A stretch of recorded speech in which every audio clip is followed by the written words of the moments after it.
baik itu nanti sedekah, zakat, fidyah, baik itu tilawatul Quran, baik itu takarub kepada Allah dengan salat kita, dengan sujud-sujud malam kita, ya semua ya kalau kita lihat adalah targetnya bukan sekedar kita main banyak-banyakan hatam Quran, itu mah wajib. Nah, itulah babnya tentang tuntas. Tapi bagaimana tilawah Al-Quran kita, puasa kita, sholat kita, yang saya sebut dengan cerdas adalah harus sesuai dengan goalnya Ramadan. Apa maunya Allah ya di bulan Ramadan itu.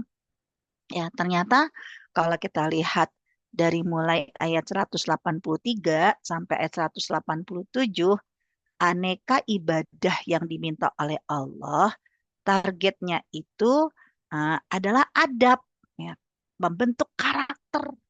Karena jangan sampai teman-teman, dulu ketika manusia belum tinggal di bumi kan, Nabi Adam awalnya tinggal di surga dan tidak sendirian bersama dengan iblis, bersama dengan malaikat. Ya, tapi kenapa iblis itu akhirnya diusir? Kenapa malaikat itu nyaris diusir dari surga?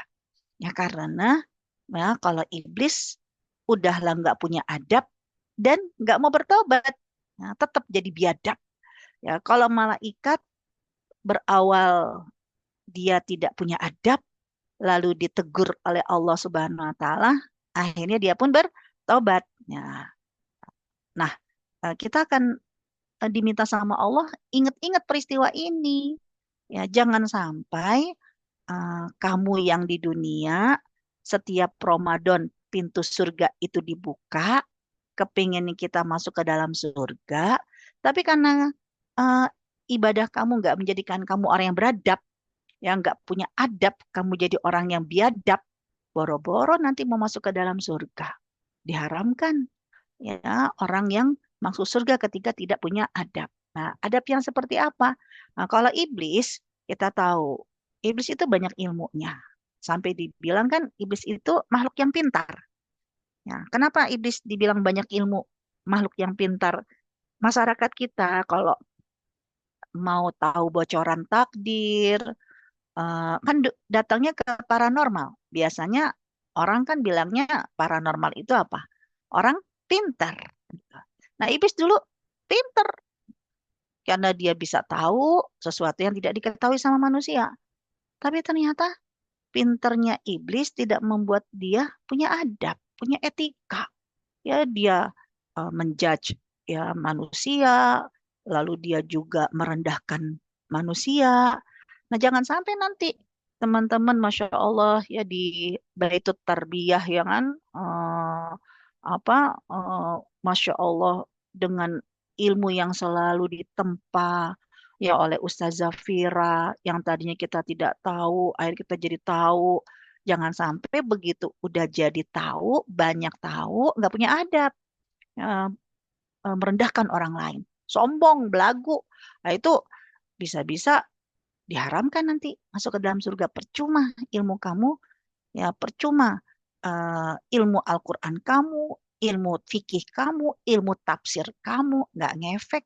Berarti kamu nggak cerdas. Kamu malah menjadi orang yang apa? eh, orang yang bodoh, ya kan? Orang yang tidak punya adab, ya tidak memahami target ya ibadah yang diinginkan oleh Allah Subhanahu Wa Taala. Juga lihat malaikat. Malaikat itu dalam surat Al-Baqarah ayat ke-30, ya teman-teman udah pada hafal dan tidak asing dengan ayat ini. Kurang apa malaikat itu ibadahnya? Dia selalu bertasbih, malaikat itu tidak pernah maksiat, la ya'sunallaha ma amarahum wa yaf'aluna ma yu'marun. Itu kan karakternya malaikat. Tapi ya apa yang terjadi ketika Allah Subhanahu wa taala menyebutkan ya bahwa Allah akan menjadikan manusia sebagai khalifah. Ini ja'ilun fil ardi khalifah. Allah akan menjadikan manusia sebagai khalifah. Komplain kan malaikat? Dan alasan komplainnya ini menunjukkan nggak punya adab. Pertama, ya malaikat mengatakan, bagaimana engkau menjadikan manusia sebagai khalifah, sedangkan manusia itu yufsidu fil ard, suka berbuat kerusakan, wa yasfiku dima, suka menumpahkan darah. Manusia itu belum turun ke bumi. Manusia belum ngapa-ngapain. Walaupun memang takdir tertulis manusia itu punya banyak kekurangan dan kesalahan, tapi belum terjadi. Jangan dijudge. Ya sampai Allah kan menegur malaikat. Ini a'lamu ma la ta'lamun. Ya aku tuh mengetahui apa yang tidak kalian ketahui. Karena manusia dikasih akal. Manusia dikasih iman. Manusia dikasih hati. Ya sesuatu yang takdirnya buruk. Tapi dia bisa merubahnya dengan doanya. Dengan ikhtiarnya. Bisa berubah. Nah, ini Allah menegur malaikat. Nggak boleh belum terjadi, walaupun lihat latar belakangnya seperti itu, tapi belum terjadi, jangan dijudge orang lain itu. Yang kedua apa? Alasannya malaikat nggak mau manusia itu jadi khalifah. Ya, wa nahnu nusabbihu bihamdik. Kan kami selalu memujimu. Wa nahnu nusabbihu bihamdik wa nuqaddisu lak. Dan kami selalu memuji-muji engkau. Terus maksudnya mentang-mentang banyak ibadah, jadi sok suci, merendahkan orang lain, ditegur sama Allah. Akhirnya malaikat ya menyadari kesalahan dan malaikat kan bertasbih. Subhanaka la ilma lana illa ma'alam tanah. Innaka antal alimul hakim. Kan gitu. Artinya di sini Allah mengingatkan, jangan lihat kesolehan orang kalau lagi baca Al-Quran. Orang mah kalau lagi baca Al-Quran solehah semua. Jangan lihat kesolehan orang kalau lagi sholat. Orang mah kalau lagi sholat solehah semua.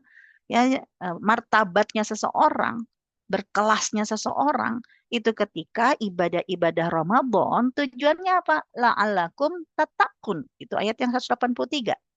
Ayat 187, la'allahum yattaqun. Berarti diawali dengan takwa, diakhiri dengan takwa. Ya, takwa itu derajat yang paling tinggi, berarti dia adalah orang yang paling berkelas, orang yang paling bermartabat.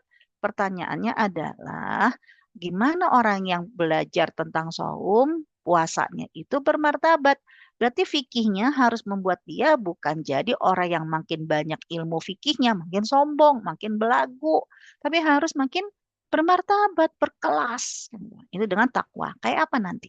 Nah, terus ngelmu, ya kan? Ini dari tiap tahun pasti nih fikih puasa itu yang ditanya bolak-balik.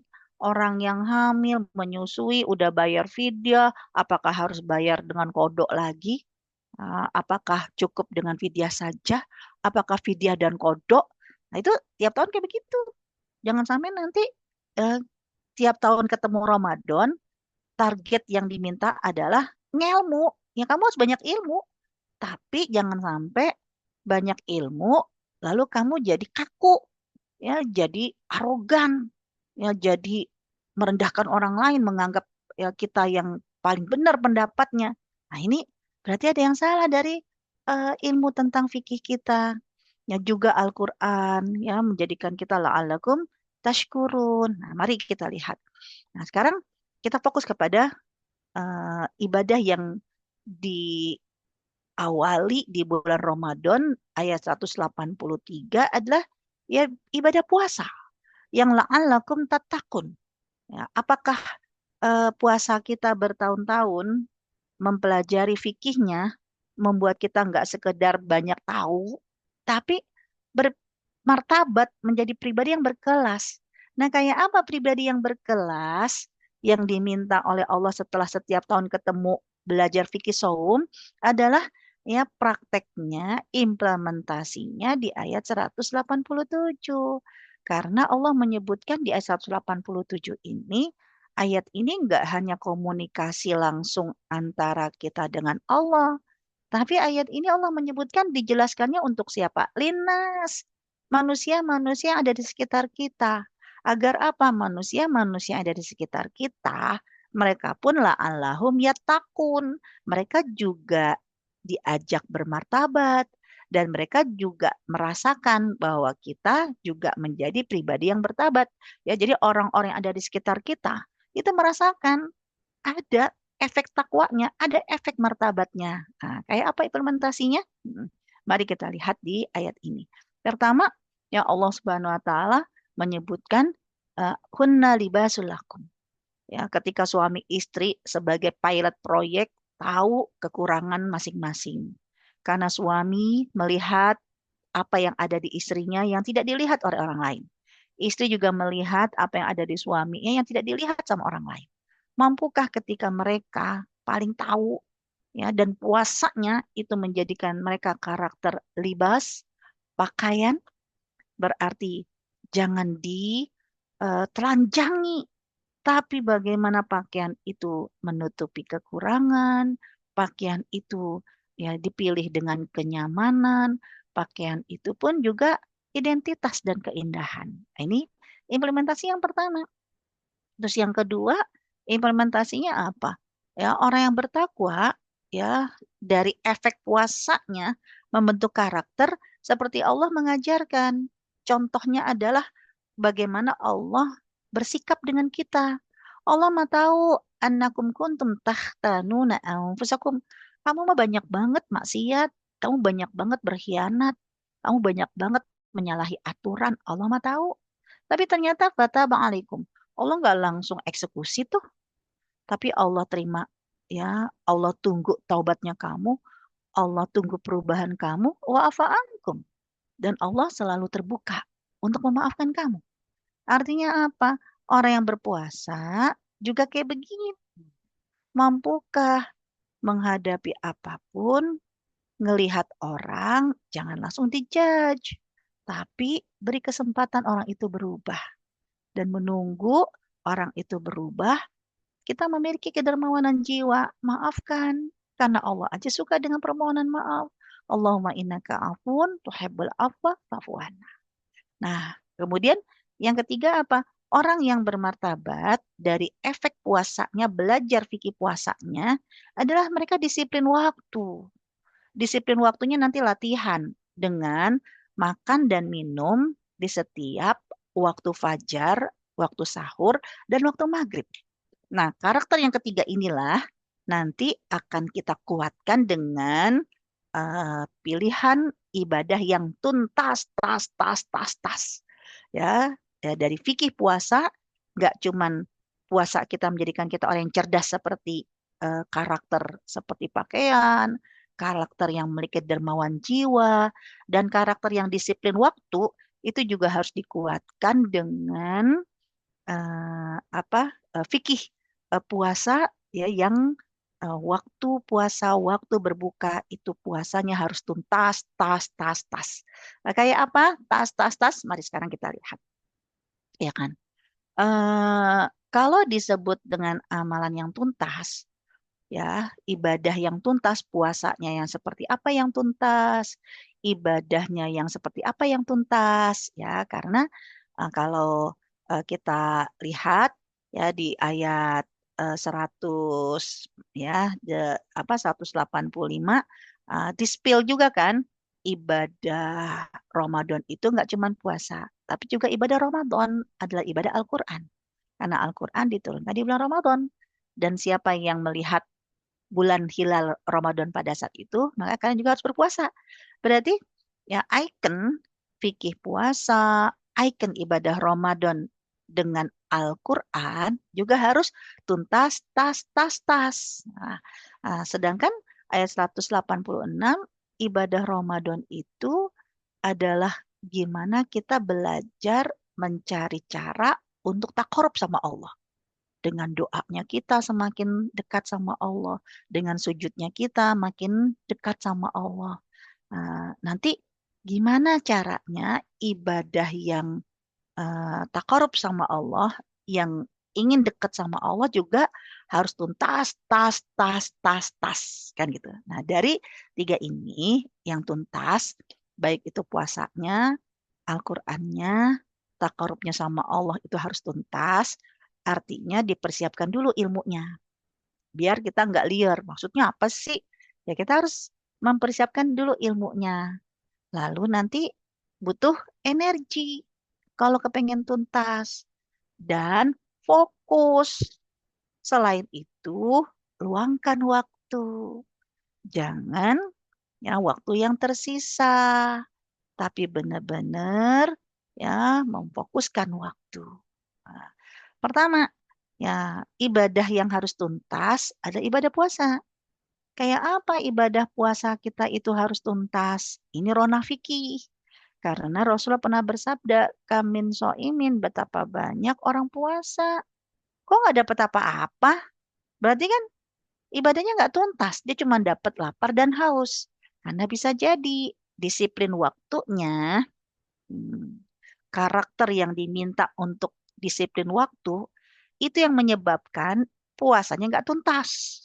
Karena disiplin waktu itu diajarkan sama Allah di bulan Ramadan sehari 2 kali, yaitu dalam kamu implementasi sahur dan iftar. Jangan mencuri waktu. Anggaplah sekarang subuh udah jam 4.43. Kita kalau mau lihat jadwal imsakiyah yang berbeda-beda, kita lihat jadwal imsakiyah yang ada penanggung jawab payung hukumnya. Nah, di Indonesia, penanggung jawab payung hukum itu legal. Pertama Muhammadiyah. Ya, Muhammadiyah ya dilegalkan. Ada kesepakatan yang diakui. Juga Kementerian Agama. Itu juga kesepakatan yang diakui. Kenapa? Karena dalam kaidah fikih, kalau keputusan berdasarkan dari kesepakatan, nggak ada dosa. Ya, jika benar dapat pahala dua, jika salah dapat pahala satu. Kan begitu. Ya, jadi dari versi aplikasi saya di Quran Kemenak, subuh itu jam 4.43. Ya, ini kalau ya saya cek lagi untuk maghribnya. Ya, karena kan maghrib belum. Tadi baru cek sahurnya aja. Jadi subuh itu jam 4.43. Pertanyaan saya, coba bayangkan teman-teman, subuh jam 4.43. Ada yang minum seteguk air jam 4.44. Sah atau batal? Batal. Walaupun semenit. Gak boleh bilang, lo kan belum azan. Eh, Allah sudah menyebutkan patokannya itu bukan azan, tapi fajar, waktu subuh. Kalau azan itu tergantung muadzin. Muadzinnya kalau lagi sakit perut, ya bisa jadi azannya telat. Muadzin juga tergantung dari jam dinding yang ada di masjid. Jadi jangan salahin muadzin. Muadzin mah bukan bilang udah waktunya tidak boleh makan, tidak boleh minum. Enggak. Muadzin kan bisa jadi ya dia nunggu waktu subuh juga harus sahur. Udah begitu ya selesai waktu subuh kan ya dia mungkin mau eh, apa mau eh, azan kan harus bersiap-siap terlebih dahulu. Jadi jangan mengandalkan muadzin. Ya 4.44 lebih dari 1 menit melewati batas 1 menit itu langsung batal. Maghrib sekarang 18.15 dari versi Kemenak. Kalau ada yang minum seteguk air 18.14 ya batal. Jadi jangan kalau maghrib mencari yang azan duluan. Kalau subuh cari yang azan belakangan. Karena dia punya karakter yang meremehkan, tidak disiplin waktu, akhirnya apa? Kamin soimin, betapa banyak orang puasa nggak dapat apa-apa. Kecuali cuma dapat lapar dan haus. Jadi orang yang belajar fikih puasa akan membentuk karakter, jadwal imsakiyah ditempel bukan hanya untuk dilingkari. Udah berapa hari kita puasa? Tapi benar-benar ngecek setiap hari maghrib sama subuhnya. Atur jam yang diupdate otomatis, jangan yang manual. Kan gitu. Nah ini. Nah, terus tuntas juga nih. Ya, ayyaman ma'dudat. Yang namanya puasa itu hari-harinya bisa dihitung. Setiap orang kalau sebulan itu 30, berarti setiap orang harus 30 hari. Tapi ternyata ada di antara mereka ya sakit, musafir, dispensasi saat itu boleh nggak puasa. Tapi kan harus mengganti. Ya harus diingat-ingat. Nggak cuman yang tahun ini, tahun sejak pertama kali kita balik. Ya, ya puasanya harus tuntas. Yang dulu kita waktu SMP, SMA, apalagi anak sekarang haidnya ya mungkin SD. Ya itu ya zaman dulu kalau memang udah haid, nggak puasa, ya dia harus bayar. Dan jangan bilang ya kan nggak tahu. Allah Maha tahu. Kamu itu nggak mau tahu, nggak nyari tahu, atau pura-pura nggak tahu. Lah kita yang tahu ya bahwa kita haid berapa hari. Itu yang paling tahu. Kita itu kalau haid itu suka bayar kodok apa enggak. Ya, kita yang paling tahu. Bayar sih bayar, tapi tuntas atau suka sisa-sisa. Kita harus tahu, jangan sok tahu atau pura-pura nggak tahu. Jadi harus tuntas. Ya kalau sebulan itu 30 hari, kalau kita 20 kali ketemu Ramadan ya harus 600. Ya, dan yang orang nggak apa tidak mampu dalam kategorinya di dalam ayat tersebut, ya Allah Subhanahu wa taala udah memberikan keluasan. Ya, kamu fafidyatun ta'amu miskin, bayar fidyah boleh. Terus waman tatawaan, siapa yang kepingin menambah ya dengan puasa, jawaban Allah khair, baik, yang penting nggak memberikan mudorot. Dan kalau kepengen ya dengan wa antasumu, dengan puasa, jawaban Allah apa? Khair. Makanya dialog hamil dan menyusui bukan air yang membuat kita bingung. Semakin belajar fikih makin bingung, mendingan kita nggak ngaji ya. Kan kalau nggak ngaji nggak tahu, nggak beban. Ya harusnya makin ngaji, ilmu kita makin luas, sikap kita makin luas. Allah aja ngasih pilihan, ya wajar dong. Nanti para ulama juga berbeda-beda karena apa? Karena dikembalikan ulama itu untuk menjadi payung hukum, tapi yang menentukan adalah wanita itu sendiri yang hamil, wanita itu sendiri yang menyusui ya, dia yang paling tahu kemampuannya. Terus juga eh, tadi bicara soal karakter, ternyata dia puasa tapi suka berkata yang keji, dia suka bergunjing, gibah, mencela. Ya, kata Allah, ya nggak ada ya urusannya Allah dengan dia. Ya nggak ada, ya Allah tuh ibaratnya melihat puasanya dia. Ya kalau dia cuman meninggalkan makan dan minum. Tuh. Jadi harus tuntas puasanya. Ya, dan semenit aja jangan diremehkan. Ya, karena bisa nggak dianggap puasa. Nah, ini kasusnya Asma binti Abi Bakar.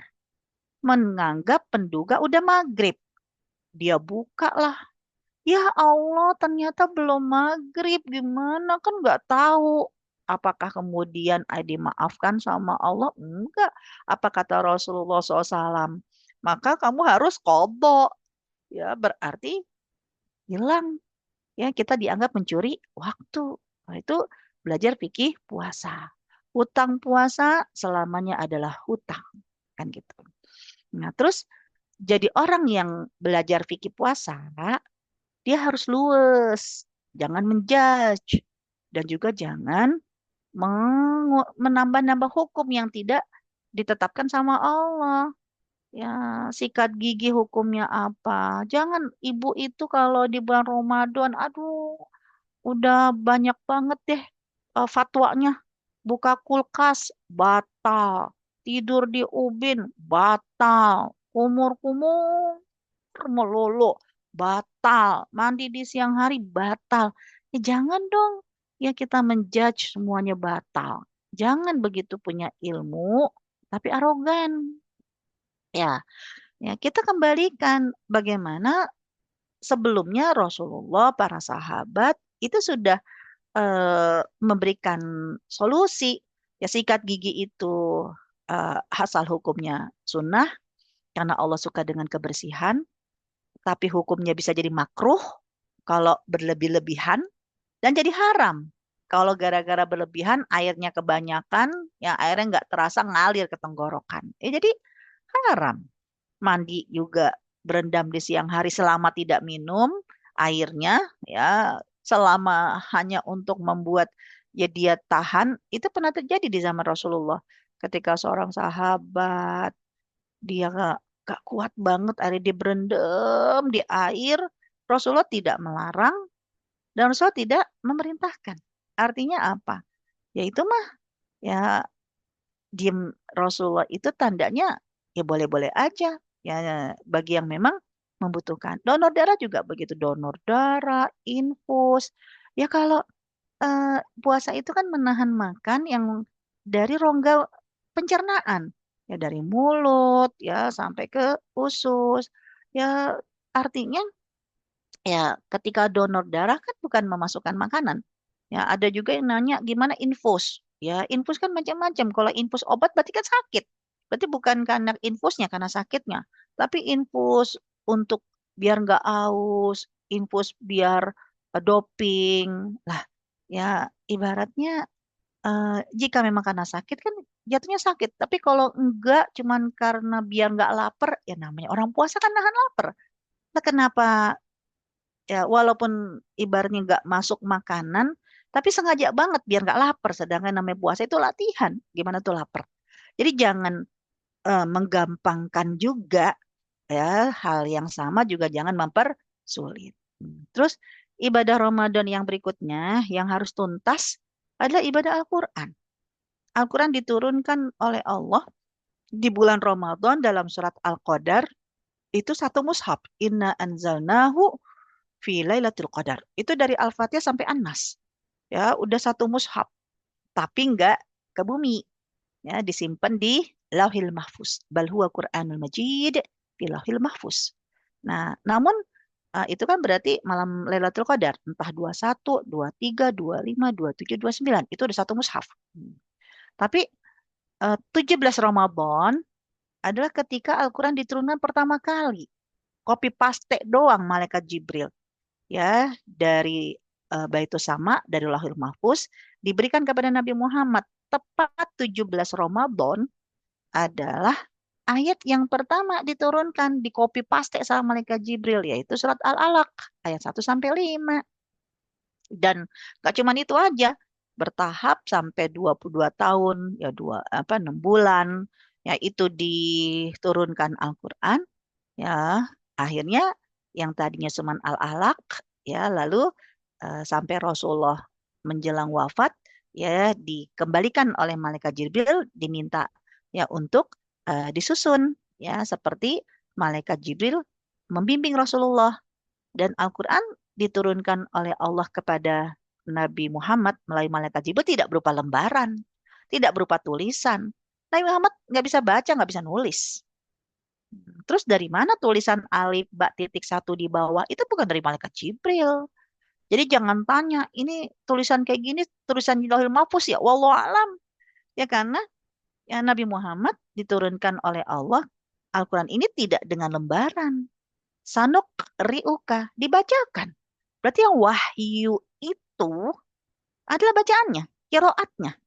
Bismillahirrahmanirrahim. Itu kiroatnya. Yasin, itu kiroatnya.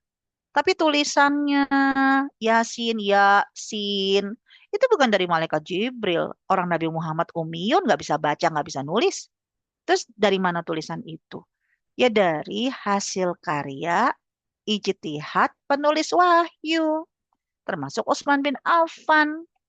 Pokoknya yang keluar dari mulut Rasul ditulis sama Utsman bin Affan, sama Zaid bin Sabit. Setelah ditulis, Rasulullah cek and recheck. Coba apa yang kamu tulis, baca. Oh, ternyata yang dibaca itu yang penting keluar suaranya persis seperti yang kiroat diberikan oleh malaikat Jibril. Mau pakai bahasa Arab kek, mau pakai bahasa Indonesia kek. Yang penting cara membacanya harus sama dengan yang dibaca oleh malaikat Jibril. Kayak Yasin misalnya. Kan banyak bahasa Indonesianya. Ya, nggak boleh tulisannya YAS, ada pedangnya kan I. Nggak boleh dibaca ya A si in. Nah, itu salah. Ya harus Yasin. Kok harus kayak gitu bacanya ya emang didengar sama Nabi Muhammad dari malaikat Jibril kayak begitu. Nah, karena Al-Quran itu diturunkan bertahap sampai 30 juz, yang sudah ada sebelumnya di Lailatul Qadar itu 30 juz, dari Al-Fatihah sampai An-Nas, maka harus tuntas ya ibadah Al-Quran kita, ya yaitu Ya ketika Al-Quran sebagai buku bacaan, ya dibaca sampai hatam. Paham kagak paham, lancar nggak lancar, pokoknya baca ya sampai hatam. Hmm. Nah, sedangkan ya ketika sebagai petunjuk, ini bisa dihapus nggak ya? Bentar. Oh, nggak ada. Nah, sedangkan ketika sebagai petunjuk, ya ketika sebagai petunjuk berarti ini siapa ya? Nah, nah, sebagai petunjuk berarti tidak segera dibaca. Kalau sebagai petunjuk, artinya Al-Quran harus diapain? Ya difahami. Tadi sudah baca ya ayat surat Al-Baqarah 183 sampai 187. Atau kita tadi sudah baca juz 1. Ada yang sudah baca juz 30. Ya kalau Al-Quran itu sebagai petunjuk, gak cuma dibaca. Berarti harus paham. Hmm. Nanti kalau udah paham, bisa diamalkan. Gimana bisa amal? Diamalkan kalau nggak paham. Nah, dua program ini jangan digabung. Kalau digabung, nanti contoh misalnya, baca satu halaman Arabnya, baca satu halaman terjemahannya. Ya, kalau kayak begini mah nanti hatam lama kagak hatam-hatam, paham juga lama kagak paham-paham. Berarti dua agenda yang berbeda. Kalau baca, ya pokoknya baca lah sampai hatam. Kalau petunjuk seperti para sahabat, kami tidak berpindah ke 10 ayat yang berikutnya. Sebelum 10 ayat yang pertama kami baca, kami pahami, lalu kami amalkan. Nah, ini dua agenda yang berbeda. Masing-masing kita harus tuntas, tas, tas, tas. Kalau sebagai bacaan, ya tuntas harus hatam. Kalau sebagai buku petunjuk, ya tuntas harus diamalkan. Kalau para sahabat 10 ayat, ya kita per tematik aja. Misalnya kepingin banget jadi orang yang bersyukur. Kayak apa sih orang yang bersyukur? Kumpulin ayat-ayat di Al-Quran tentang bersyukur. Kepingin banget deh ya jadi orang yang memaafkan. Kumpulin ayat-ayat tentang kata-kata memaafkan. Nah, ini contohnya tuntas, tas, tas, tas.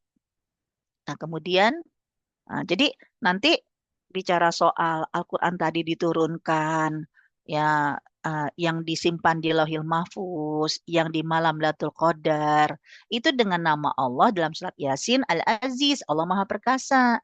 Dan itu hanya ya kiroatnya, ya rosemnya, wallahu alam itu nggak diturunkan kepada Rasulullah SAW karena Rasul nggak bisa baca. Sedangkan ya diturunkan dengan nama Allah yang Rahim, Tanzil al-Azizi Rahim, dari malaikat Jibril cuman copy paste dari Baitus Sama ke Rasul.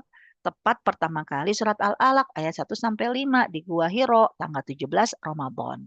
Dari pemahaman ini, maka nanti kita nggak akan bingung mushaf yang pakai terjemah kek, mushaf yang nggak ada terjemah kek, yang ada di Quran kek, di handphone, di tab, itu mah semua hasil karya penulis wahyu, bukan dari malaikat Jibril. Makanya nanti jangan heran ya ketika baca surat Al-Waqiah ayat ke-77 sampai 80, kita harus luwes.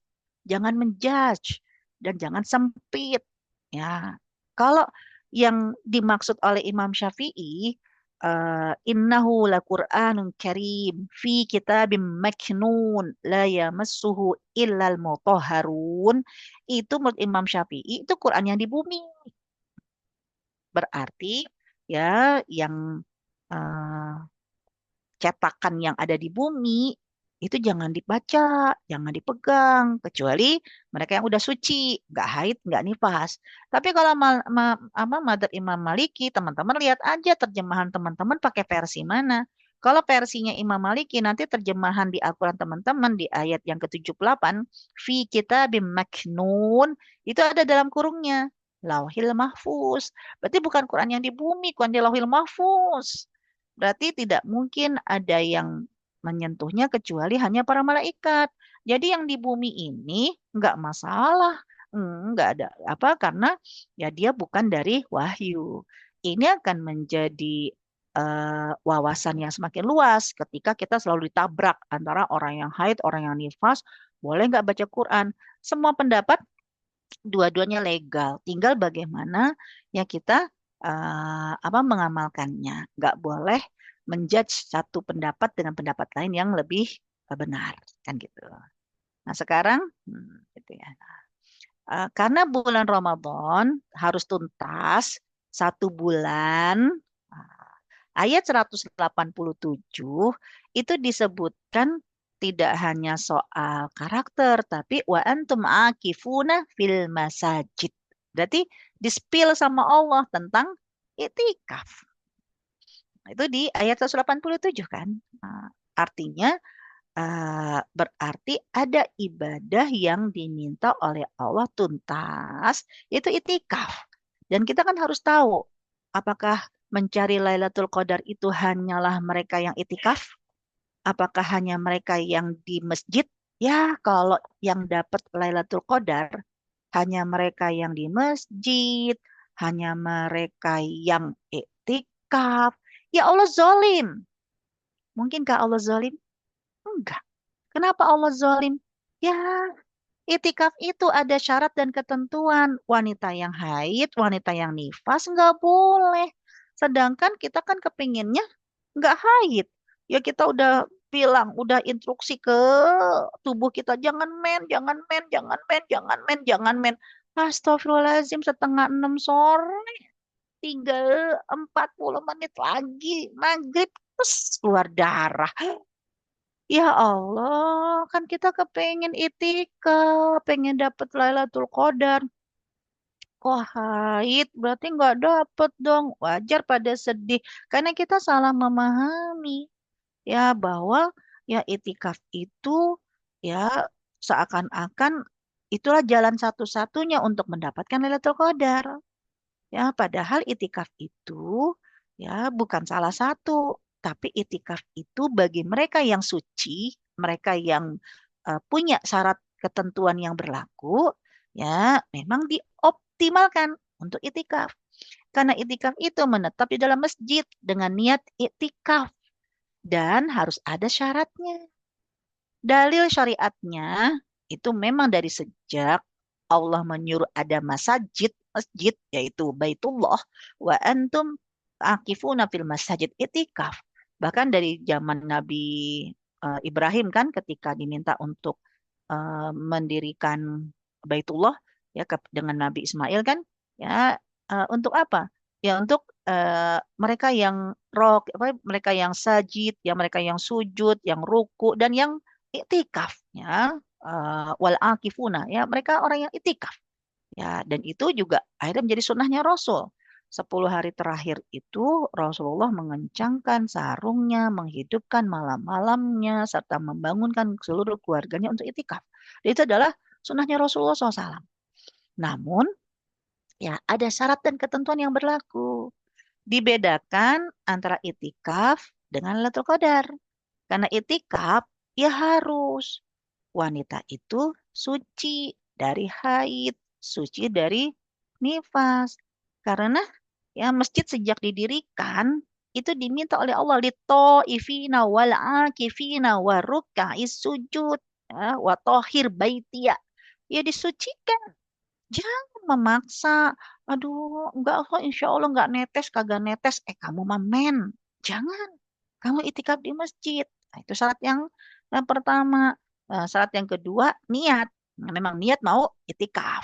Ya, bukan innamal a'malu ya bin niat. Amal itu tergantung dari niatnya. Kalau kepingin mendapatkan nilai sempurna dalam itikaf kita. Terus perempuan apa? Harus dapat izin dari wali. Kalau si istri harus izin dari suami, kalau anak perempuan dari bapaknya. Dan menetap di masjid. Yang gitu.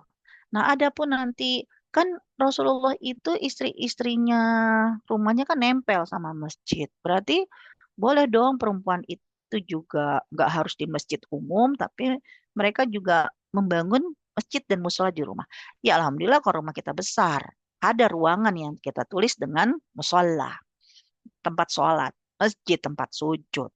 Nah kalau enggak, kan berarti kita harus menyiapkan tempat khusus.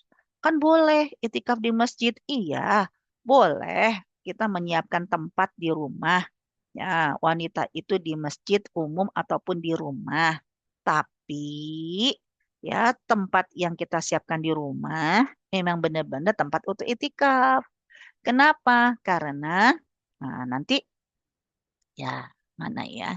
Nah, karena ya kalau dia keluar dari lingkaran itu, keluar dari lingkaran musola, berarti ya dia sudah dianggap batal itikafnya. Ya seperti halnya orang yang di masjid, kalau itikaf itu ya di masjid. Kalau dia udah pulang, ya berarti dia batal itikafnya. Ya lalu dia balik lagi. Berarti kan on off itikafnya. Kalau mau yang itikafnya full, ya dia nggak keluar-keluar dari tempat itu. Nah, kita kan kadang cuma di atas sajadah kita doang. Yang mentang-mentang rumah kita di atas sajadah, aku itikaf di rumah, tapi dia keluar dari sajadah, kita ke dapur, nanti kita ke ruang tamu, ya ada yang ngebel, lalu kita ke tempat tidur karena ngambil ini, ngambil itu. Berarti kan ya kita tidak menyiapkan tempat untuk itikaf. Kalau memang mau itikaf di masjid, memang udah ada ya batasan yang disebut dengan itikaf kan gitu. Jadi itikaf dapat dilakukan ya bagi wanita yang sedang istihadah. Kalau istihadah boleh, tapi tolong darahnya tetap najis. Walaupun tubuhnya suci seperti halnya orang yang suci ya, tapi jangan sampai mengotori dan menodai. Bagi orang yang sudah meniatkan itikaf tidak boleh meninggalkan tempat itikaf kecuali darurat. Jadi kalau mau di rumah, ya memang optimal. Kalau memang pengen itikaf di rumah, optimal di mana ruangan, ya kita udah nyiapin dulu sebelum kita niat itikaf, udah nyiapin semuanya kebutuhannya. Ya, ya kalau ternyata ya ya ting tong ada yang ngebel, ya kita keluar. Berarti ya itikafnya on off, nggak full itikaf. Bukan yang nggak boleh, ya artinya orang yang full itikaf dengan on off kan berbeda apa dalam hal keutamaannya kan gitu kan. Boleh mah boleh nggak dilarang. Batal bukan berarti akhirnya seperti puasa batal segelas airnya kita harus kodok. Enggak ya. Seperti halnya sholat batal rokaat kedua berarti harus ngulang dari pertama. Kalau itikaf mah enggak. Cuman ya dia jadi itikafnya itu enggak 100% di malam itu. Hanya dia on off ya enggak masalah. Dibolehkan bagi orang yang itikaf untuk makan, minum, tidur dalam masjid dengan syarat tetap menjaga kebersihan. Karena antahira baitiya lit-ta'ifina wal akifina waruka'is sujud. Dan juga dilarang jual beli. Display nawarin mah boleh. Ya, berarti cuman marketing. Ya, ya cuman nawarin. Tapi transaksi ijab kabul jangan di masjid. Dianjurkan bagi yang itikaf untuk menyibukkan ya dirinya ya dengan nggak hanya eh, ibaratnya karena memang kita ingin sedang berkholwat sama Allah ya semuanya urusannya urusan Allah ya dengan sholatnya zikirnya apa aja lah pokoknya ya kita eh, sedang berduaan sama Allah Subhanahu Wa Taala. Makruh bagi yang itikaf menyibukkan diri dengan gibah, campur laki-laki atau perempuan, menahan diri perkataan. Nah, ini ya yang dilarang ya oleh Allah Subhanahu wa taala. Nah, yang membatalkan ya keluar ya berarti batal. Balik lagi ya berarti ulang lagi. Bukan berarti ya aku mah alhamdulillah 10 hari terakhir aku itikaf, jangan. Ya, 10 hari terakhir itikaf on off mah mungkin. Tapi kalau 10 hari terakhir kan bisa jadi kagak keluar-keluar murtad, keluar darah dan nifas, ya sakit dan hilang akal atau bersenggama dengan istri. Nah, sekarang bab tuntas tas 10 hari terakhir babnya tidak hanya sekedar itikaf karena itikaf ada syarat dan ketentuan. Tapi Lailatul Qadar itu Allah sampai siapkan satu surat yang kalau setiap Ramadan ya kamu harus optimal tuntas paket Ramadan itu ya paketnya kita juga nyari Lailatul Qadar. Jadi tolong dibedakan ya antara itikaf sama Lailatul Qadar. Karena itikaf syarat dan ketentuan. Yang boleh itikaf ya berarti sudah ditentukan. Tapi kalau Lailatul Qadar, mau dia haid, mau dia nifas, mau dia itikaf, mau dia di rumah, mau dia lagi di jalan, pulang kampung, di tol, nggak ada penghalang untuk mendapatkan Lailatul Qadar. Dan apa keutamaan Lailatul Qadar? Nah, ya, jadi ya Lailatul Qadar itu keutamaannya berarti agenda harus kita siapkan sesuai dengan keutamaannya yang udah Allah sebutkan dalam surat Al-Qadar. Auzubillahi minasyaitonirrajim. Inna anzalnahu fi lailatul qadar. Diawali dengan namanya Lailatul Qadar, malam penentuan takdir. Mikdar, takdir. Namanya bukan Lailatul Qadha, malam keputusan. Karena takdir itu ada takdir qadha, ada takdir qadar. Dan ini takdir mikdar, ketentuan. Dalam tafsir-tafsirnya, ya termasuk ya tafsirnya tafsirnya Allahumma sholli ala Muhammad. Jadi Jami'ul Ahkam, itu disebutkan kalau apa namanya takdir yang disiapkan oleh Allah Subhanahu wa taala itu akan dirubah sanatan 1 tahun. Berarti siapa yang dirubah takdirnya oleh Allah di malam Lailatul Qadar? Mereka yang memang mempersiapkan untuk merubah takdir 1 tahun, menyiapkan doa, menyiapkan waktu. Karena Lailatul Qadar itu malam ganjil. Malam 21, 23, 25, 27, 29. Masalahnya tahun ini kita nggak tahu versi ganjil yang mana. Ya, karena ada versi ganjil tanggal 18, ada versi ganjil tanggal 19. Ini bukan sekedar Muhammadiyah sama pemerintah. Karena tanggal 18 Muhammadiyah dengan 10 negara, termasuk Mekah dan Madinah. Itu tanggal 18. Ya, pemerintah tanggal 19 Februari kan, 1 Ramadan. Bersama dengan 42 negara. Artinya apa? Ya, secara hukum hilal itu berbeda, ya sehingga ada yang puasa, ada yang enggak, itu ibaratnya itu ijtihad. Tapi yang namanya Lailatul Qadar, malam ganjil, ya cuma satu. Berarti tahun ini mau nggak mau dari tanggal 10 Maret jatuhnya adalah malam 21 untuk tanggal 18 yang puasanya. Ya, berarti itu malam ganjil. Nanti tanggal 11 ya adalah malam ganjil untuk yang puasa tanggal 19. Berarti mau nggak mau 10 hari terakhir kita semua harus merasa semuanya malam ganjil, nggak ada malam genap. Hmm. Semuanya ganjil, nggak ada yang genap. Ya, karena ganjil menurut dia, ya ternyata besok ganjil menurut kita. Jadi semuanya adalah ganjil. Siapkan doa-doa yang terbaik, siapkan kenangan memori yang terbaik. Untuk apa kita panjatkan doa, kesempatan untuk merubah takdir 1 tahun. Kemudian, Lailatul Qadar khairum min alfi syahr. Lailatul Qadar ini lebih baik dari 1.000 bulan. Artinya apa? Pahala yang berlipat ganda dilipatkan 1.000 bulan tergantung amal apa yang kita pilih. Nah, kalau itikaf di masjid, ya malam, ya dari habis teraweh tidur. Emang sih teraweh dari mulai pada Isya. Tapi begitu jam 11 tidur, bangun-bangun dibangunin begitu mau sahur. Ya, kita nggak pernah tahu datangnya kapan. Taunya cuman berakhirnya doang. Nah, dan Rasulullah hanya menyebutkan yang terbaik itu kan sepertiga malam terakhir. Jadi habis terawih tidur benar, tapi jangan ketiduran kebablasan. Bangunlah sepertiga malam terakhir. Jangan sampai pas malaikat datang untuk melipat gandakan pahala, nah dia sedang asik tidur, iktikaf di masjid. Maka nanti akan dilipat gandakan pahalanya apa? Iktikaf sambil tidur 1.000 bulan. Jadi 1.000 bulan itu kelipatan pahalanya tergantung ibadah apa yang kita siapkan. Makanya kita desain sepertiga malam ganjil setiap malam nanti kita mau ngapain.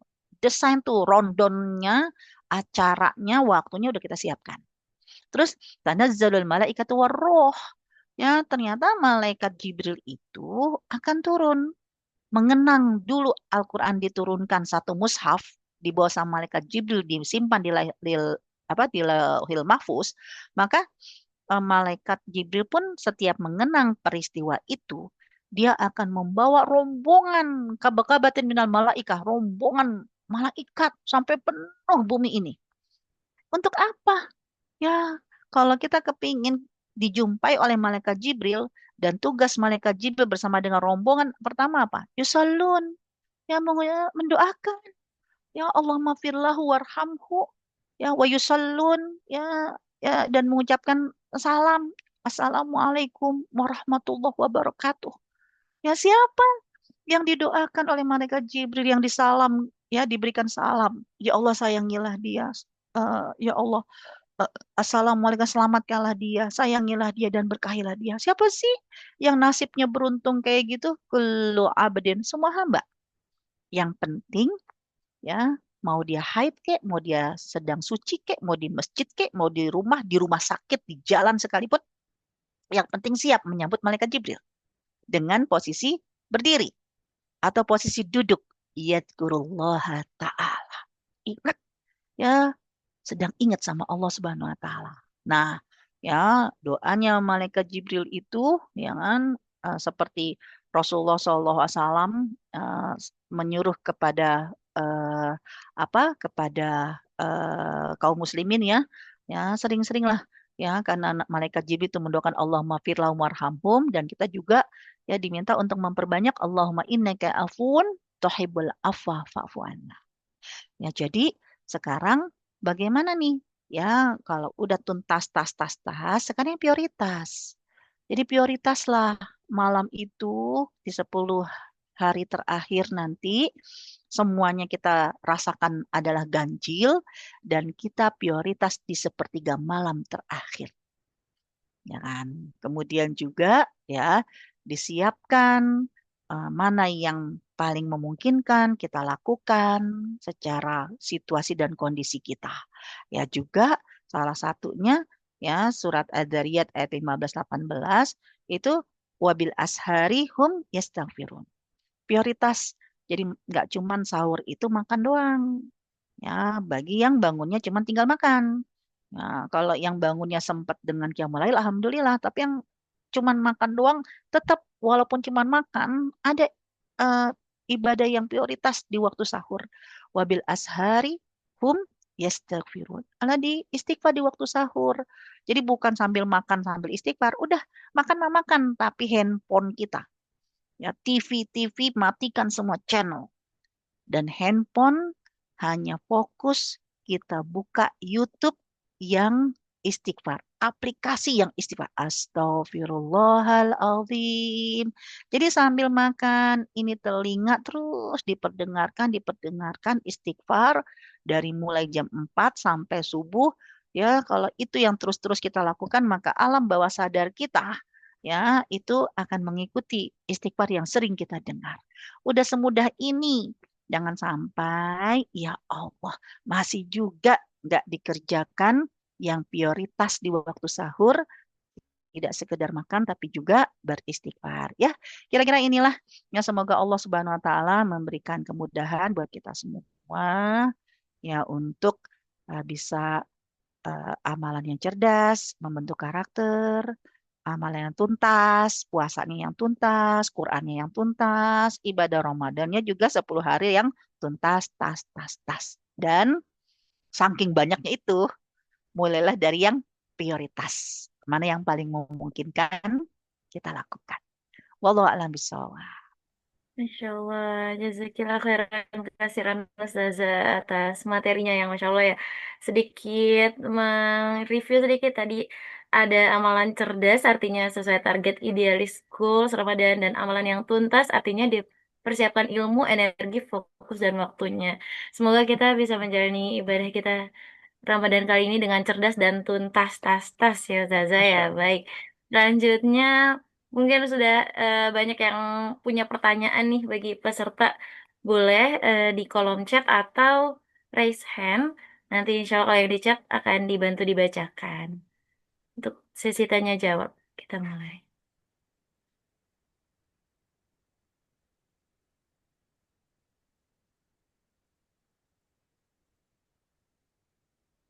Assalamualaikum. Waalaikumsalam warahmatullahi Waalaikumsalam warahmatullahi wabarakatuh. Udah izin bertanya, Kak? Boleh, silakan Kak. Oke, Assalamualaikum warahmatullahi wabarakatuh.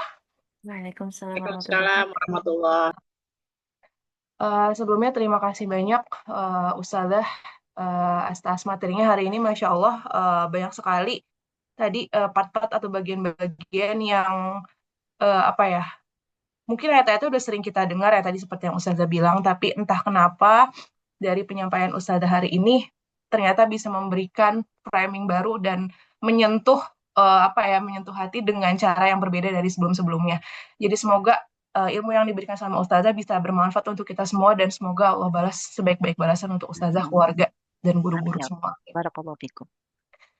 Ustazah mau izin bertanya, sebenarnya mungkin ini konteksnya secara umum Ramadan aja ya. Kayak kalau saya pribadi merasa biasanya di 10 hari pertama Ramadan itu karena masih ada euforia awal Ramadan ya.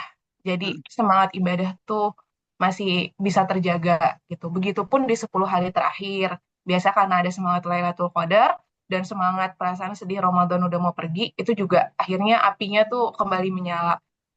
Nah, bagi saya pribadi yang terberat itu adalah di 10 hari kedua, yaitu yang sekarang ini lagi kita jalani. Nah, mungkin ada nggak sih nasihat dari Ustazah terkait kondisi tersebut? Jazakillah khair.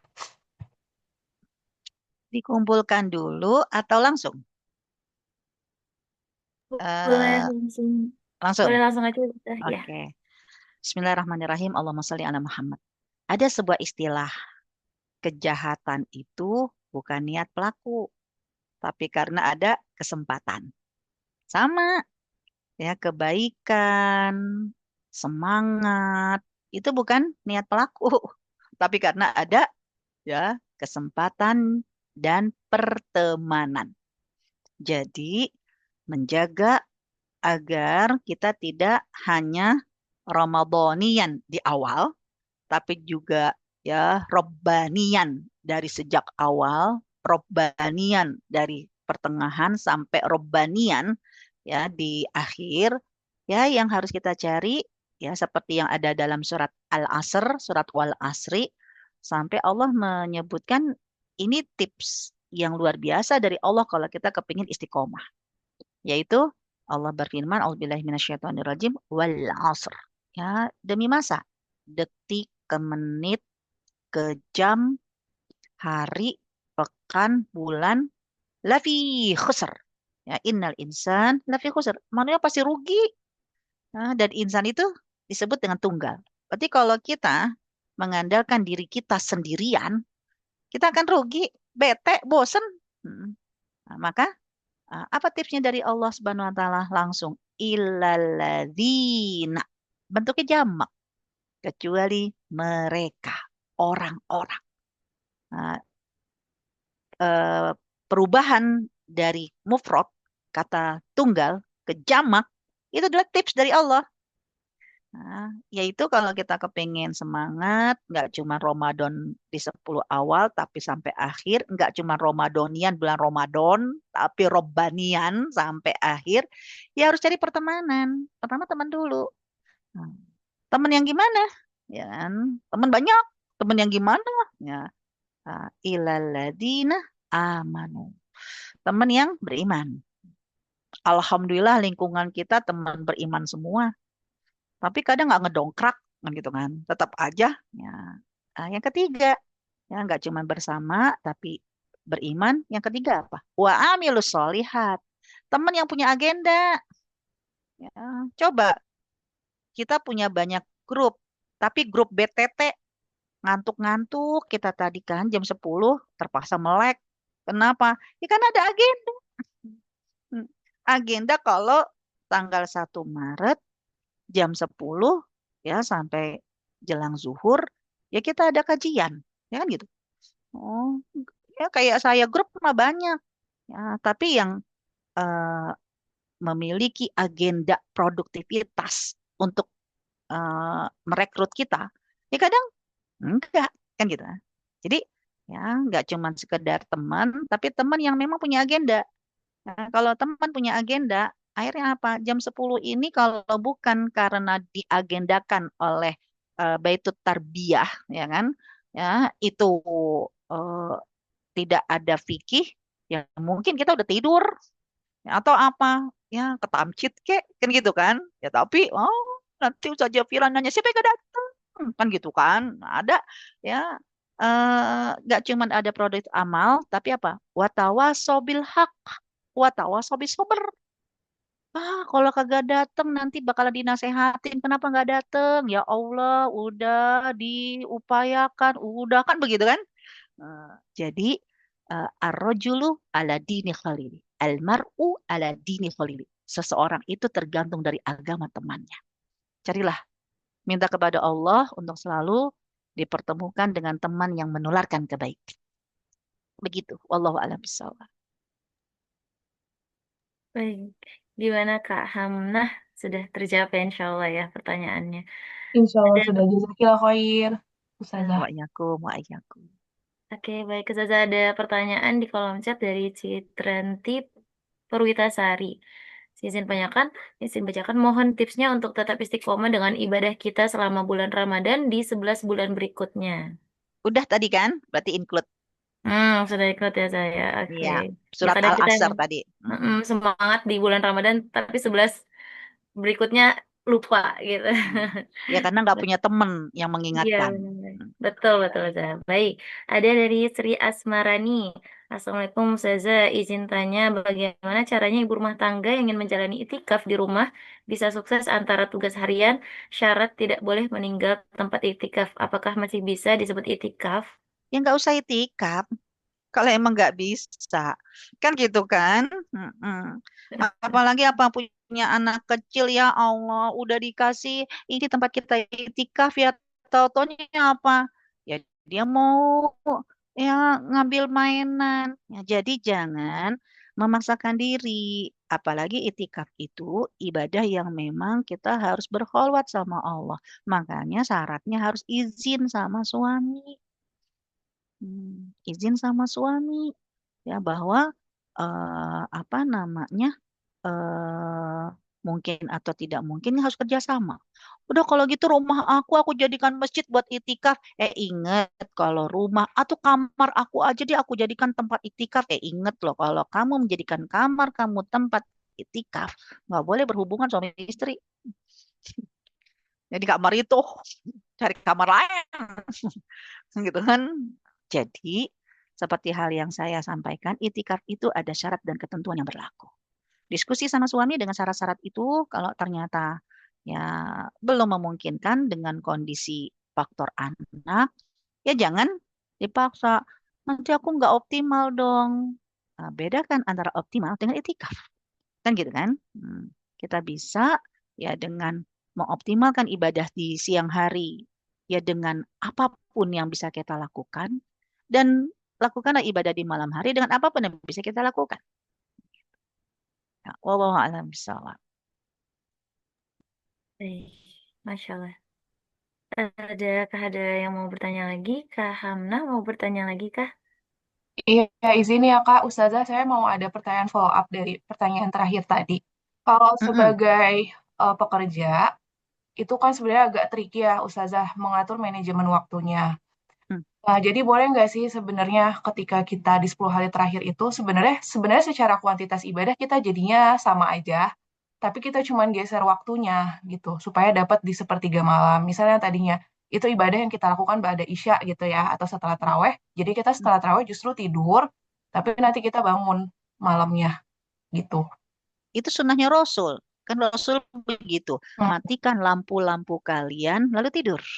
Jadi pada Isya itu Rasulullah ya, istilahnya pada Isya dengan sholat tarawih ya kan? Itu ya Rasulullah SAW yang tidak melek terus dari sepanjang habis Isya. Enggak, ya. Jadi kita merondon. Jadi kita yang paling bisa merondon eh, apa yang bisa kita lakukan. Karena ini masalahnya, tahun ini tiap malam kita harus merasakan ganjil. Kalau yang sebelum-sebelum kan genap ya, istirahat dulu, capek banget. Kemarin habis jor-joran malam ganjil begadang kan gitu kan. Ya, nah tahun ini Hah, besok ganjil lagi, hah, besok ganjil lagi.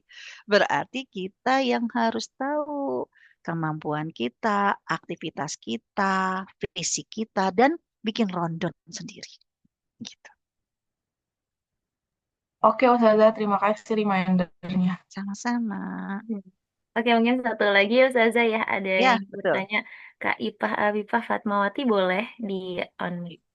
Baik, Assalamualaikum Ustazah. Waalaikumsalam. Ustazah izin bertanya nih tentang puasa ya Ustazah. Mungkin ketika remaja kita kan belum paham banget, belum istilahnya belum mengerti, belum belajar agama dengan baik. Kita tuh haid misalnya haid, kita tuh eh, belum full mengkodok itu menghitung dari puasa yang ditinggalkan. Caranya itu gimana Ustazah? Misalnya sampai sekarang ketika menyusui atau melahirkan itu misalnya kita belum mengkodoknya Pak. Terus tapi sudah membayar dengan fidyah. Itu gimana caranya ya Ustazah? Terima kasih Ustazah. Kalau yang hamil, yang menyusui, tadi sudah diberikan opsi ya sama Allah mau bayar fidyah saja. Cukup, mau nambah dengan puasa ya, fidyah plus puasa, silahkan. Ya, mau bayarnya tidak dengan fidyah tapi dengan puasa pun silahkan. Artinya, ya ibulah yang menghitung sendiri karena ibu yang paling tahu. Ibu hamilnya dalam selama hidup berapa kali kan gitu kan. Nah, terus juga ibu yang paling tahu ibu haidnya berapa hari. Ya, satu, yang kedua, ibu yang paling tahu dulu haidnya dari sejak usia berapa, kan gitu kan. Nah, terus biasa haid itu berapa hari? Anggapnya misalnya 8. Nah, ibu yang paling tahu dulu waktu SD kelas 4 misalnya udah haid. SMP, ya kan kita yang paling tahu kita haidnya berapa hari. Nah, jadi kita juga yang paling tahu. Aku itu kalau utang haid, ya puasa kodok, itu biasanya kalau utang 8 itu bayar 8 atau suka ninggal-ninggal. Kita yang paling tahu. Jadi, ibu duduklah ya dengan lihat di kalender ibu usia sekarang berapa, berapa kali ketemu Ramadan, sejak kapan ibu haid, ya. Dan kalau hamil ya atau menyusui ya puasa atau enggak kan kita yang paling tahu. Jadi ya eh, belajarlah dari materi ini mengevaluasi dan menghitung-hitung diri sendiri. Karena kan Umar bin Khattab gitu, hasibu qabla an tuhasabu. Ya, hitung-hitung diri kamu, maka kamu akan nanti ya moga-moga dipermudah dalam hisabnya. Wallahu a'lam bishawab. Baik, jazakillah khair Ustazah. Masya Wa Allah. iyakum. Iya, Alhamdulillah. Insya Allah sudah terjawab semua ya atas pertanyaan-pertanyaannya.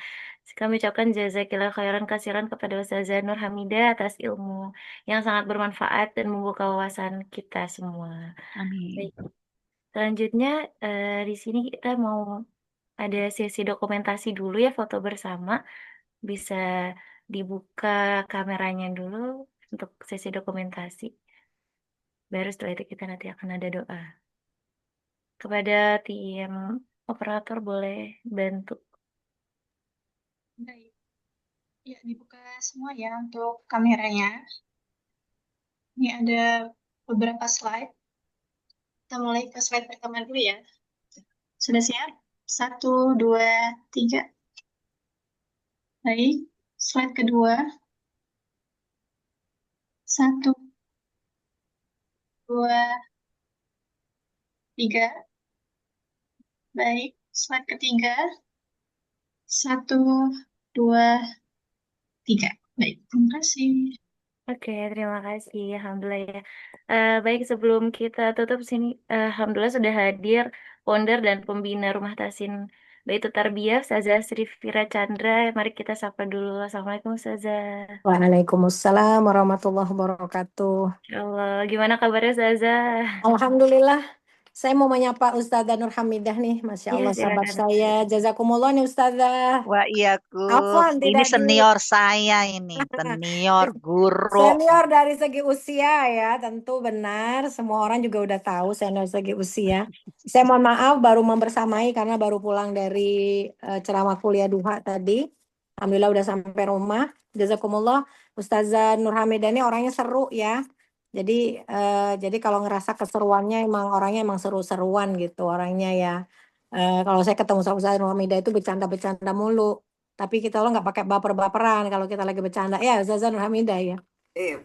Baik, para peserta kajian, Alhamdulillah segala puji bagi Allah. Kita hari ini sudah kajian kedua. Pekan depan itu kajian terakhir ya bersama Ustadz Dr. Derismono, insya Allah. Bagaimana mungkin materinya lebih mengerucut lagi dari hari ini. Terkait juga bagaimana kita beritikaf. Kalau tadi kan kita mendapatkannya dari sisi ibu, sisi perempuan ya. Jadi bagus kalau pekan depan itu bisa mengajak suami, bisa mengajak anak laki-laki ya. Karena suami-suami ini cukup berperan penting ya Ustazah Nur Hamidah dalam rangka menghidupkan Qiyamul Lail atau menghidupkan 10 malam terakhir bersama keluarga. Karena biasanya itu yang berperan besar untuk mengajak ke masjid atau menghidupkan malam itu adalah kita. Dan kalau suami misalnya pergi ke masjid, apa yang harus dilakukan terkait kita di rumah misalnya. Bila ilmu yang sangat bermanfaat disajikan oleh Baitul Tarbiyah. Alhamdulillah semoga bermanfaat buat kita semua. Dan sebentar lagi kita akan memasuki 10 hari terakhir bulan Ramadan, hari ini hari ke-11 ya. Moga-moga Allah berikan kita kelancaran beribadah di hari ke-10, hari ke-11, 12 dan seterusnya. Semoga Allah sehatkan kita, Allah berikan kita afiah, Allah berikan kita ampunan. Tadi banyak-banyak beristighfar ya kepada Allah Subhanahu wa taala karena salah satu amalan yang sangat dicintai oleh Allah dan Rasulnya itu adalah banyak-banyak memohon ampun terutama di bulan Ramadan ya. Kita berdoa insya Allah dan sebelumnya kita membacakan Al-Fatihah dan doa buat orang tua kita yang sudah tidak ada, kemudian saudara-saudara kita yang sedang sakit, yang sedang ditimpa musibah ya, semoga Allah Subhanahu wa taala angkat musibah, angkat sakit. Dan sekarang sedang memanas ya konstelasi di Timur Tengah yang kita tahu Iran diserang oleh Israel dan Iran pun menyerang base-base militer Amerika Serikat di berbagai negara ya, termasuk di Yordania, di Doha juga, kemudian di Qatar ya, kemudian di Uni Emirat Arab. Kita berdoa agar umat Islam diselamatkan oleh Allah dari kegilaan-kegilaan politik ya, dan kita dikuatkan iman kita oleh Allah Subhanahu wa taala. Dan jangan sampai peristiwa-peristiwa ini mengemalingkan perhatian kita dari saudara-saudara kita di Palestina. Karena setelah Board of Peace sudah mulai berkurang, seolah-olah orang ngerasa bahwa Gaza udah damai, Palestina udah damai. Sementara terus terjadi pembantaian dan genosida, bahkan sejak terjadinya perang Iran-Israel ini, perbatasan yang memasukkan bahan bantuan itu juga mulai ditutup dengan sebutan further notice ya, dengan akan diberikan kemudian nanti kapan dibukanya. Tentu ini menjadi berita yang sama-sama menjadi prihatin buat kita juga, dan moga-moga Allah kuatkan kita karena pasti perang antara Iran dan Israel ini akan memberikan dampak ekonomi luar biasa di dunia, juga akan mengakibatkan krisis global ya. Kita berdoa agar kita dikuatkan oleh Allah Subhanahu wa taala, Allah jaga iman kita, Allah berikan kita keselamatan ya, juga Allah kuatkan kita secara ekonomi, secara fisik, secara jasmani tentu saja. Dan bulan Ramadan adalah saat yang tepat bagi kita untuk banyak berdoa ya akhwat fillah. Ala hadhihi ya walikul niyatis salihah. Al-Fatihah. A'udzu billahi minasyaitonir rajim. Bismillahirrahmanirrahim. Alhamdulillahirabbil alamin. Arrahmanir rahim. Maliki yaumiddin. Iyyaka na'budu wa iyyaka nasta'in. Ihdinas siratal mustaqim. Siratal ladzina an'amta 'alaihim ghairil maghdubi 'alaihim waladdallin. Amin. Bismillahirrahmanirrahim. Allahumma shalli ala sayyidina Muhammadin wa ala alihi wa sahbihi wa barik wa salim. Allahumma ya Rahman ya Rahim, ya Malikul Quddus, ya Salam, ya Mu'minul, ya Muhaimin, ya Azizul Jabbarul Mutakabbir. Allahumma taqabbal minna, Allahumma barik lana fi Ramadan, Allahumma barik lana fi Ramadan wa taqabbal minna siyamana wa siyamana wa tilawatana wa qiyamana wa suju'ana wa takhushu'ana wa tadarru'ana. Allahumma rabbana la tada' lana dzamban illa ghafartah wa la hamman illa farajtah wa la dainan illa qadaitah wa la maridan illa syafaitah wa la hajatin min hawaijid dunya wal akhirah illa qadaitah ya arhamar rahimin. Allahumma anjil ikhwanana al-muslimina mustad'afina fi Filistin.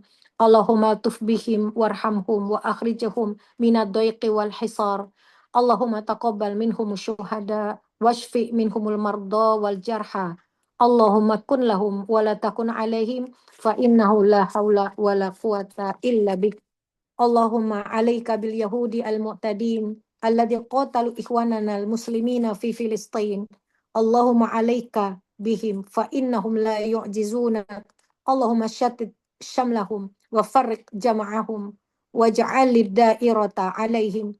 Allahumma asim adada waqtulhum badada wa la tughadir minhum abada. Allahumma anzil alaihim wa ala man awanahum ba'saka alladzi la yuraddu 'anil qaumil zalimin. Allahumma ansur al-mujahidina fi Filistin. Allahumma ansurhum 'alal yahud wa man awanahum minal kuffari wal munafiqin. Allahumma saddid samhahum wa wahhid sufuhahum wajma' kalimatahum 'alal haqqi wa 'alat taqwa ya hayyu ya qayyum. Allahumma ansur ikhwanana fi kulli makan. Allahumma ansur ikhwanana al-muslimina wal mu'mina fi kulli makan. Fi Gaza, fi Filistin, fi Yaman, fi Sudan, fi Rohingya, wa fi kulli makan ya Rabb ya Rabbil alamin. Allahumma a'izzal Islam wal muslimin. Allahumma alaika tawakkalna wa ilaika anabna. Allahumma la taj'alna fitnatan lil ladina kafaru waghfir lana innaka antal ghafurur rahim. Allahumma inna nas'aluka anta ja'alal Qur'anal azima rabi'a qulubina wa jala ahzanina wa nura sudurina wa dhahaba ghumumina wa humumina. Allahumma arhamna bil Qur'an waj'alhu lana imaman wa nuran wa hudaw wa rahmah. Allahumma dzakirna minhu ma nusina wa 'allimna minhu ma jahilna warzuqna tilawatahu ana al-lail wa atrafan nahar ya rabbal alamin, khususan fi syahri Ramadan syahrul Quran ya rabbal alamin ya mujibas sa'ilin. Allahumma rabbana fir lana wa liwalidina warhamhuma kama rabbayana shighara. Allahumma fir lana wa liwalidina walil muslimina wal muslimat wal mu'minina wal mu'minat al ahya'i minhum wal amwat.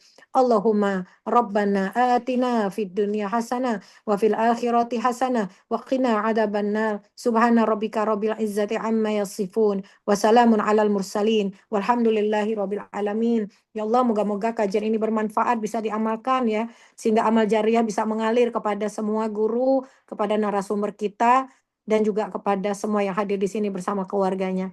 Taqabbalallahu minna minkum. Assalamualaikum warahmatullahi wabarakatuh. Waalaikumsalam warahmatullahi wabarakatuh. Amin amin ya rabbal alamin. Jazakillah khair Ustazah Sri Fira Chandra yang sudah menyampaikan doa untuk kita semua ya. Baik, kami ucapkan jazakumullah khairan katsiran kepada seluruh peserta yang sudah hadir. Semoga Allah menerima kita semua dan menjadi pemberat amal kebaikan kita di akhirat kelak. Sebelumnya kami ingatkan untuk mengisi link absensi dan jangan lupa ikut kajian di minggu depan, kajian Duha Ramadan sesi 3 bersama Ustadz Derismono dengan tema fikih keluarga.